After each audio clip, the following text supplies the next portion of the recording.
یه از ویدیو رو رد نکن، یه نگاه کارت دارم. خیلی ازون میگفتید که ربطی به دختر بودن نمیرم اینا.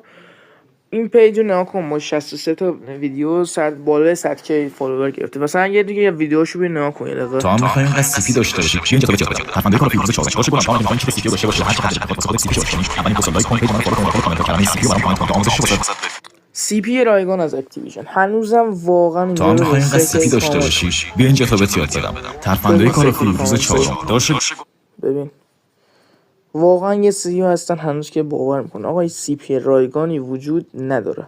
اینم دختر نیست دیگه. خب میگفت حالا دیگه ربطی به پسر بودن نداره. اینم دیدی که با یه محتوای فیکس نزدیک چقدر لایک گرفته بود. حالا مثلا بیا اینجا مثلا من گیم پلی بذارم 16 تا لایک، یا بیام مثلا اینجا باز بیام گیم پلی بذارم چند تا لایک 17 تا